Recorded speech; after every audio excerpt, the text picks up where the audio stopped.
Hamas goes silent. Hamas leadership stopped answering Tehran's calls in late 2024, marking the end of one of Iran's most crucial proxy relationships. The organization that had once executed Iranian strategic directives without question began ignoring direct communications from Revolutionary Guard commanders. Iranian requests for coordinated operations received no response. Calls for escalation against Israeli targets were met with complete silence. The communication channels that had functioned smoothly for over 2 decades essentially shut down, leaving Iranian officials confronting the unprecedented reality that their primary proxy in Gaza was no longer taking orders. Gaza's devastation fundamentally altered Hamas's strategic calculations in ways Iranian planners never anticipated. The organization that had built its identity around resistance to Israeli occupation found itself managing the complete collapse of basic infrastructure supporting 2 million Palestinian civilians. Water treatment facilities destroyed. Electrical grids non-existent. Medical systems overwhelmed beyond capacity. Hamas leadership discovered that maintaining any semblance of governance required different priorities than those demanded by Iranian regional strategy. The choice became stark: serve Iranian geopolitical objectives or prevent total societal collapse in Gaza. Hamas commanders who had spent years coordinating with Iranian advisors began questioning whether continued Iranian alliance justified the massive costs being imposed on Palestinian civilians. Internal leadership debates throughout late 2024 focused increasingly on whether Iranian support was worth the continued destruction that Iranian-directed operations brought down on Gaza. Senior Hamas officials started arguing that Iranian strategic objectives and Palestinian survival needs had become incompatible. These weren't abstract philosophical discussions, but urgent practical conversations about organizational survival and responsibility to constituents.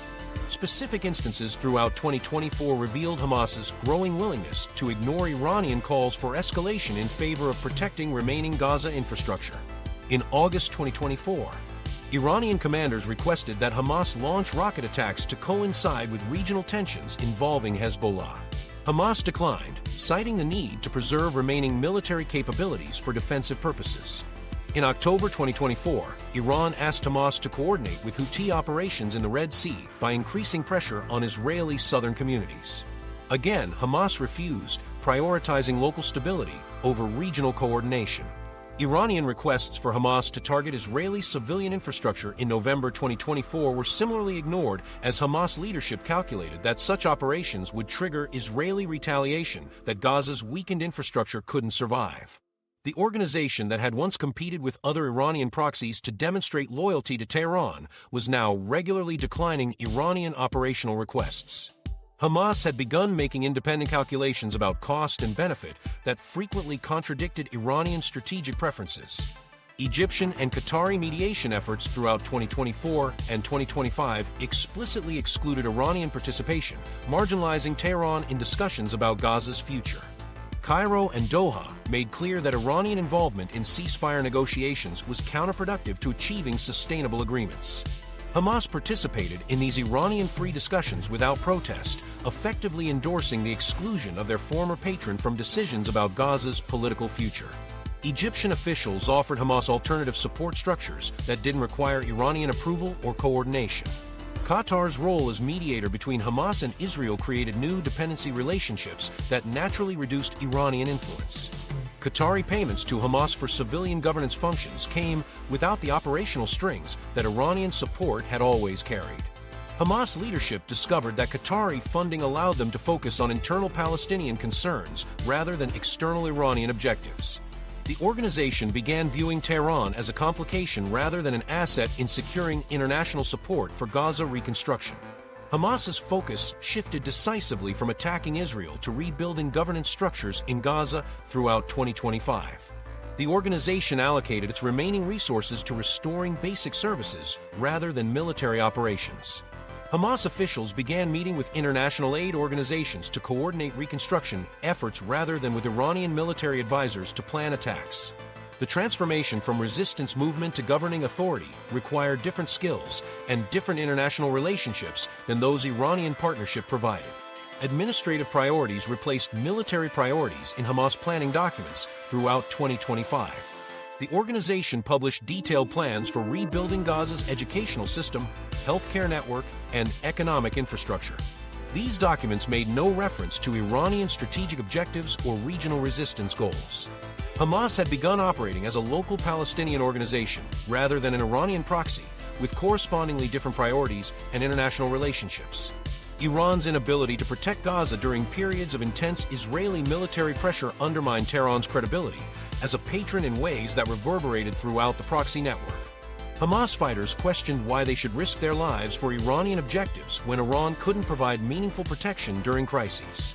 The organization that had promoted Iranian revolutionary ideology discovered that Iranian support meant little when Gaza faced existential threats. Iranian promises of future support rang hollow when immediate protection needs went unmet.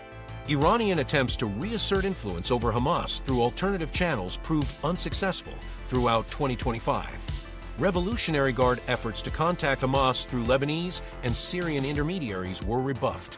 Iranian offers of increased future support in exchange for renewed cooperation were dismissed by Hamas leadership as unrealistic given Iran's demonstrated financial constraints.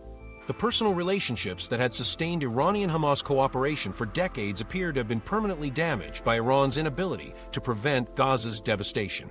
Hamas's transformation from Iranian proxy to independent Palestinian organization accelerated throughout 2025 as the group developed new international relationships that didn't require Iranian approval.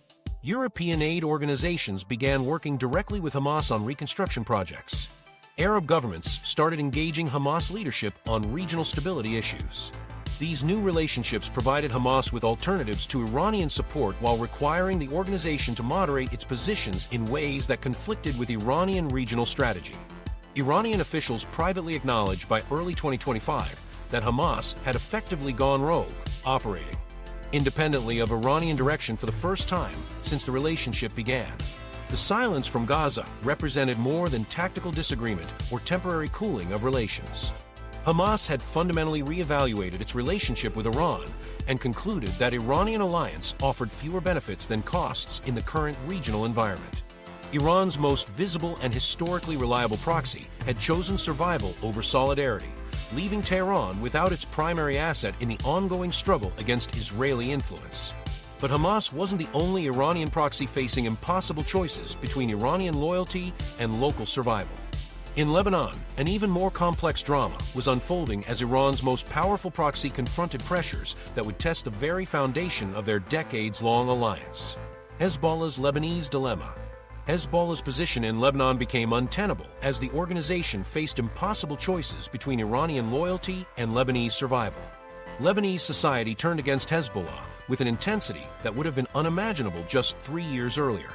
The organization that once commanded widespread respect among Shia communities and grudging acceptance from other Lebanese sects now faced open hostility from citizens who blamed Hezbollah's Iranian agenda for Lebanon's catastrophic economic collapse. Protests in Shia-majority areas of southern Lebanon throughout 2024 specifically targeted Hezbollah offices, with demonstrators demanding that the organization prioritize Lebanese reconstruction over Iranian regional objectives. Lebanon's economic collapse reached previously unimaginable depths throughout 2024 and 2025, creating pressures that forced Hezbollah to choose between Iranian loyalty and basic organizational survival. The Lebanese pound lost another 85% of its remaining value against the dollar throughout 2024, making even basic imports prohibitively expensive for ordinary citizens. Electricity became available for less than 2 hours daily in most areas. Banking system paralysis meant that Lebanese citizens couldn't access their own savings accounts. Hezbollah discovered that maintaining Iranian alliance required resources that could instead address the humanitarian crisis consuming their core constituencies. The organization's massive social service network faced impossible choices between maintaining Iranian operational commitments and serving Lebanese community needs. Hezbollah-run hospitals that had once provided free medical care began charging fees that most Shia families couldn't afford. Schools operated by the organization reduced their operating hours and eliminated programs that had served thousands of students. The monthly stipends that had kept Hezbollah fighters and their families loyal to the organization were cut by 60% as resources became unavailable. Israeli military capabilities demonstrated throughout 2024 made Hezbollah leadership completely recalculate the costs of confrontation with Israel. The precision strike capabilities that Israel exhibited against Iranian targets showed Hezbollah commanders that their own military infrastructure faced similar vulnerabilities. Israeli intelligence penetration of Hezbollah communications networks, revealed through several successful targeted operations, convinced the organization that its operational security had been compromised in ways that made large-scale confrontation with Israel potentially suicidal. Internal Hezbollah debates throughout 2024 and 2025 focused increasingly on whether Iranian support justified the enormous risks to Lebanese Shia communities that Iranian strategic objectives created. Senior Hezbollah commanders argued that Iran's financial support had already disappeared while Iranian demands for military readiness continued. Younger organization leaders questioned whether Hezbollah's future lay in Lebanese politics rather than regional resistance, pointing out that the organization's electoral success provided more concrete benefits to Shia constituencies than Iranian military cooperation. Specific instances throughout 2024 revealed Hezbollah's growing willingness to decline Iranian requests for action against Israeli or Western targets. In June 2024, Iran asked Hezbollah to target Israeli military installations in response to Israeli strikes against Iranian facilities in Syria. Hezbollah leadership declined, citing concerns about Israeli retaliation against Lebanese civilian infrastructure. In September 2024, Iranian commanders requested Hezbollah assistance in attacking American diplomatic facilities in Lebanon. Again, Hezbollah refused, calculating that such operations would trigger international sanctions that Lebanon's economy couldn't survive. French diplomatic efforts throughout 2024 proved remarkably successful at driving wedges between Hezbollah and Iran by offering the organization alternative pathways to political legitimacy and economic support. French officials made clear that Hezbollah's integration into Lebanese democratic processes required distancing the organization from Iranian military operations. Paris offered increased aid to Lebanese institutions where Hezbollah held influence, conditional on the organization moderating its Iranian connections. These incentives provided Hezbollah with concrete benefits for reducing Iranian cooperation. American diplomatic pressure complemented French efforts by making the costs of continued Iranian alliance increasingly clear to Hezbollah leadership. Washington expanded sanctions targeting Hezbollah's financial networks while simultaneously offering sanctions relief for Lebanese institutions that could demonstrate independence from Iranian influence. The message was clear: continued Iranian cooperation would bring additional costs, while reduced Iranian ties could provide economic benefits that Lebanon desperately needed. Hezbollah's deep integration into Lebanon's political system created competing loyalties that made exclusive Iranian allegiance increasingly difficult to maintain. The organization held multiple cabinet positions, controlled significant parliamentary representation, and managed substantial government resources that came with responsibilities to Lebanese rather than Iranian constituencies. These political roles required Hezbollah to consider Lebanese national interests that frequently conflicted with Iranian regional objectives. Iran's inability to provide meaningful economic aid to Lebanon throughout 2024 and 2025 severely weakened Iranian influence over Hezbollah decision-making. Tehran's promises of financial support for Lebanese reconstruction never materialized as Iran's own economic crisis deepened. Hezbollah leadership discovered that Iranian alliance offered ideological solidarity, but no concrete solutions to the humanitarian crisis facing their constituencies. The organization began seeking alternative international relationships that could provide actual economic benefits rather than revolutionary rhetoric. Lebanese government efforts to assert sovereignty over Hezbollah's military capabilities gained momentum throughout 2024 as the organization faced pressure from multiple directions. Beirut offered Hezbollah integration into official Lebanese security forces in exchange for ending independent military operations. The proposal provided the organization with a pathway to maintain its military capabilities while reducing Iranian influence over operational decisions. Hezbollah's quiet drift away from Iranian strategic direction accelerated throughout 2025 as the organization prioritized Lebanese political survival over Iranian regional objectives. The group that had once served as Iran's most reliable proxy in the Levant was now making autonomous decisions based on Lebanese rather than Iranian calculations. But Hezbollah wasn't alone in this strategic recalculation, as Iranian proxies across the region began questioning whether Tehran's the Houthis calculate new odds. In Yemen, the Houthis discovered that Iranian partnership had become a strategic liability that threatened their core territorial objectives. The naval coalition protecting Red Sea shipping lanes expanded from 12 nations in early 2024 to over 20 countries by 2025, creating a surveillance and response network that made Houthi maritime attacks increasingly suicidal rather than strategically effective. Advanced radar systems, coordinated patrol schedules, and real-time intelligence sharing meant that Houthi naval operations faced immediate multinational responses that overwhelmed their defensive capabilities.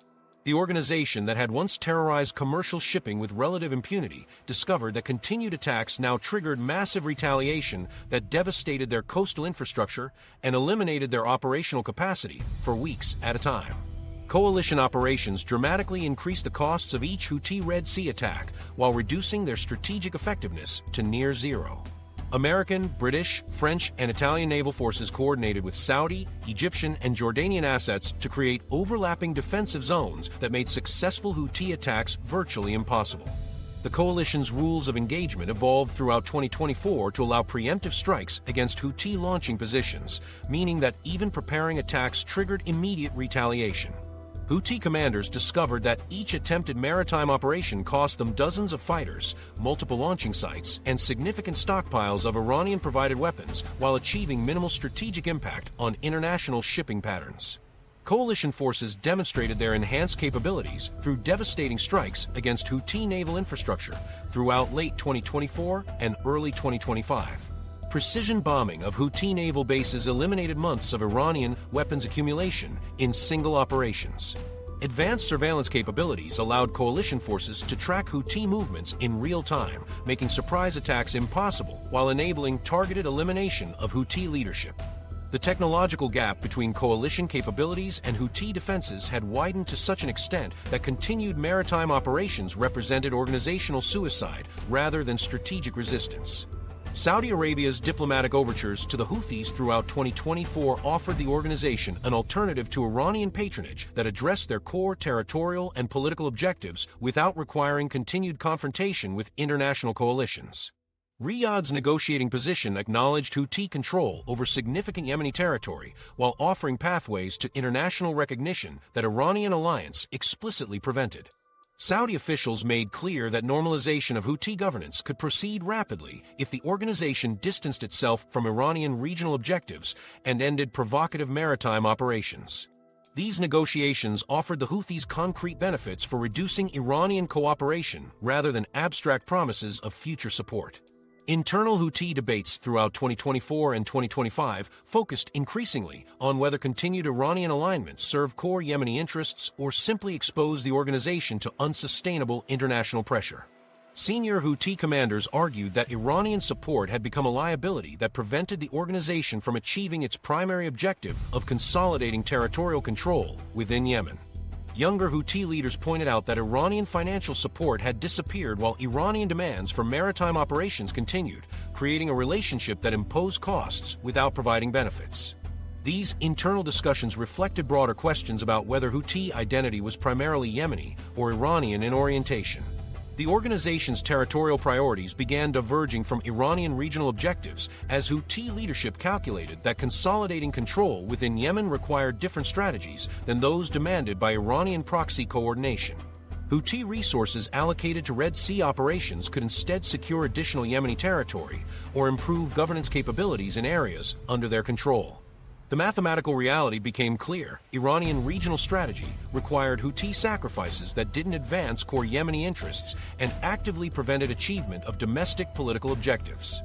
Specific instances throughout 2024 revealed the Houthis' growing willingness to ignore Iranian directives when those orders conflicted with Yemeni priorities. In July 2024, Iranian commanders requested increased Houthi attacks on Israeli-linked shipping to coordinate with broader regional tensions. The Houthis declined, citing the need to preserve their remaining naval capabilities for defensive purposes.